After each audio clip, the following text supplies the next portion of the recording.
ತತ್ವಜ್ಞಾನಿ ಕೌರವೇಂದ್ರ ಮಧುರ ವಿದ್ಯೆಯಿಂದ ಮೆಚ್ಚಿದ ಕನಸೆಷ್ಟು ಕುರುಡು ಮಾಡಿರುವುದು ಜನ ಜಗತ್ತನ್ನು. ಉರುಳಿಲ್ಲ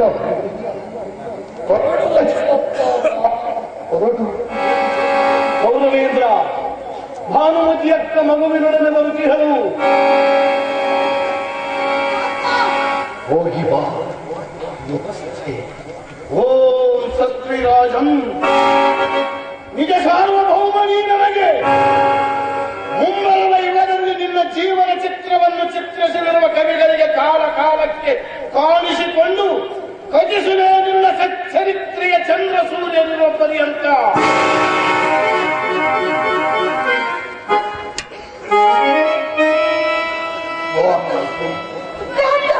ಭಾನುಮತಿ ಮಗು ದುರ್ದಯ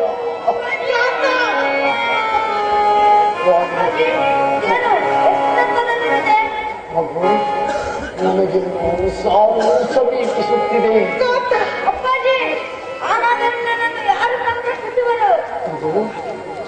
ಇಂದು ನನ್ನ ತೊಡೆಯೊಡೆದು ನನಗೆ ಸಾವು ಬರಮಾಡಿದ ನಿನ್ನ ಚಿಕ್ಕಪ್ಪ ಆ ಬಲಭೀಮನಿ ನಿನ್ನ ಮುಂದೆ ಸಲಹುವುದು. ಭಾನುಮತಿ ಭಾನುಮತಿ ಮಗು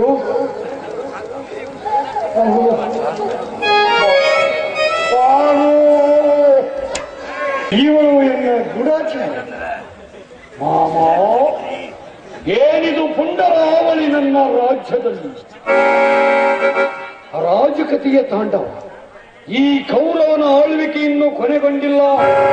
ಆಗಲೇ ಎಲ್ಲಿ ನೋಡಿದರಲ್ಲಿ ಕೊಲೆ, ಸುಲಿಗೆ, ದರೋಡೆ, ನರಕ ನಾಚುವಂತ ರಾಕ್ಷಸಿ ಕೃತ್ಯಗಳೇ. ಇವು ನಾನೇ ಬಿತ್ತಿ ಬೆಳೆಸಿದ ವಿಷ ಬೀಜದ ಬೆಳೆಗಳ ಪ್ರಹರ. ಇನ್ನು ಈ ಕೌರವರ ಹೆಸರಲ್ಲೇ ಕೇಕೆ ಹಾಕಿ ನಗುವುದು ಈ ನವಯುಗದ ನವ ಜನಾಂಗವು.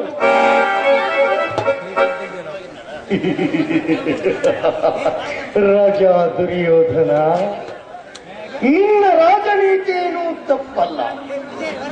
ತಪ್ಪನ್ನು ಹೇಳುವವರ, ತಪ್ಪಾಗಿ ತಿಳಿದುಕೊಂಡವರ ಕತ್ತಿ ಶೋಧವನದಕ್ಕೆ ತುದಿಯ ಗುರಿಯ ಮುಟ್ಟುವುದಕ್ಕೆ ಹೋರಾಡಿ ಗೆಲ್ಲುವುದೇ ಮಹಾಸಾಧನೆ.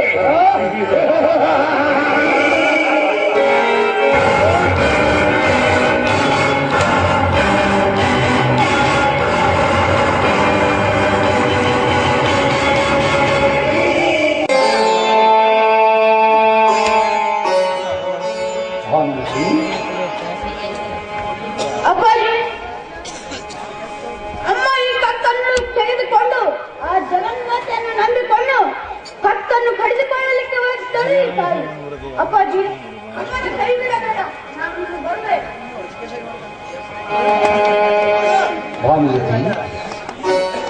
ಏನು ಮುಚ್ಚಿದೆ?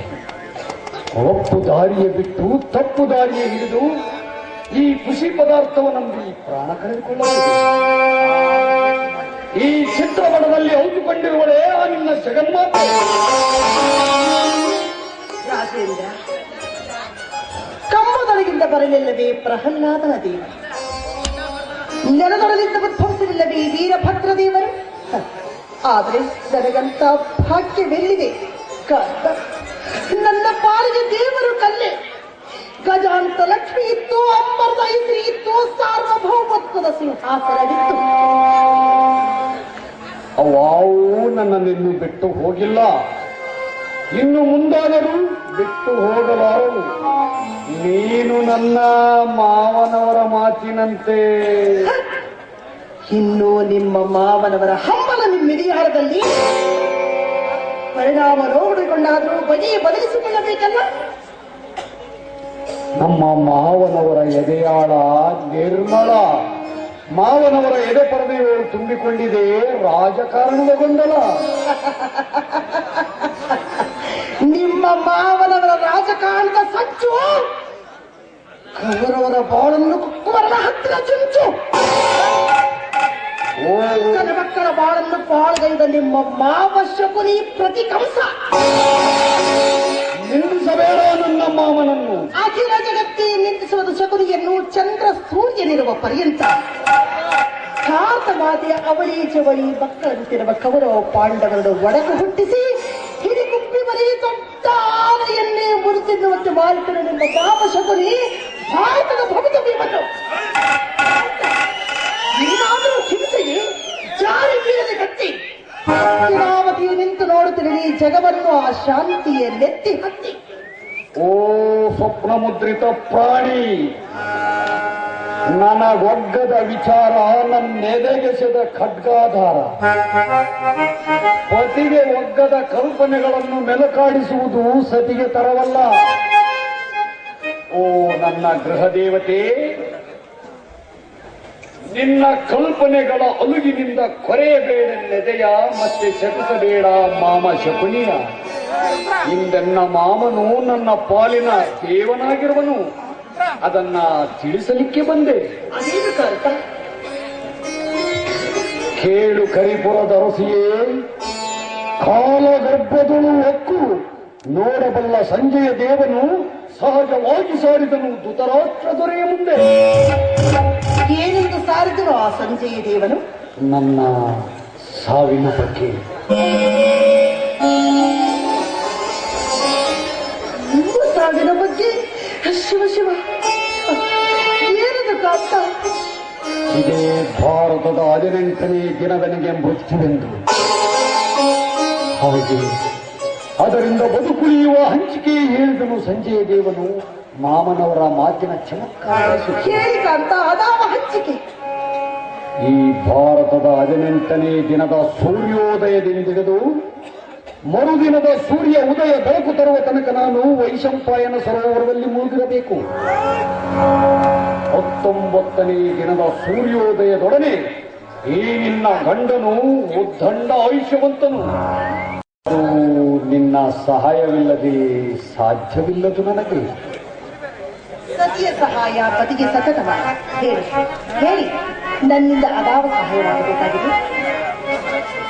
ಕೇಳನ್ನರಸಿಯೇ, ಬಾಣ ಮಂಚದ ಮೇಲೆ ಮಲಗಿರುವ ಭೀಷ್ಮರನ್ನು ಕಂಡು ಕೇಳಿ ತರಬೇಕು ಅವರ ಕೊರಳಲ್ಲಿರುವ ಜಲಸ್ತಂಭ ರತ್ನವನ್ನು.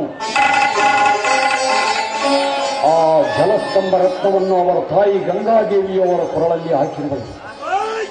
ಆ ಜಲಸ್ತಂಭ ರತ್ನವನ್ನು ಕಟ್ಟಿಕೊಂಡ ಮನುಷ್ಯ ಮುಳುಗಿರಬಹುದು 3 ದಿನಗಳವರೆಗೆ ನೀರೊಳಗೆ. ಆ ಅಮೂಲ್ಯವಾದ ರತ್ನವು ನಿನ್ನ ಕೈಗೆ ಬಂದುದಾದರೆ ನಾನು ಮರಣ ಮೀರಿದ ಮೃತ್ಯುಂಜಯನು. ಪ್ರಾಣದ ರಸನ ಪ್ರಾಣವನ್ನು ರಕ್ಷಿಸುವಂತಹ ರಕ್ತವನ್ನು ನಿಮ್ಮ ಕೈಯೊಳಗೆ ತಂದಿರುತ್ತವೆ. ನನ್ನ ಪ್ರಾಣ ಪಕ್ಷಿಯನ್ನಾದರೂ ಕಿತ್ತು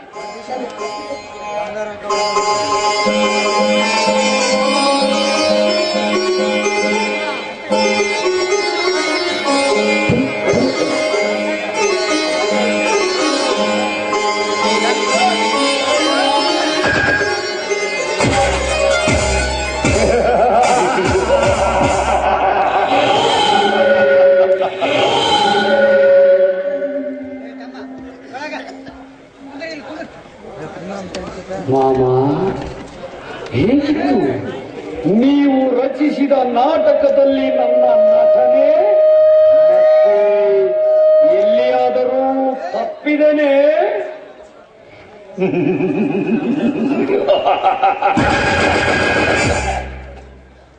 ಎಳ್ಳಿನಷ್ಟಾದರೂ ತಪ್ಪಿಲ್ಲದು ರಾಷ್ಟ್ರತನಯನ್. ನಟನೆಂದರೆ ನೀನೇ ನಟ, ನಟ ಸಾರ್ವಭೌಮ.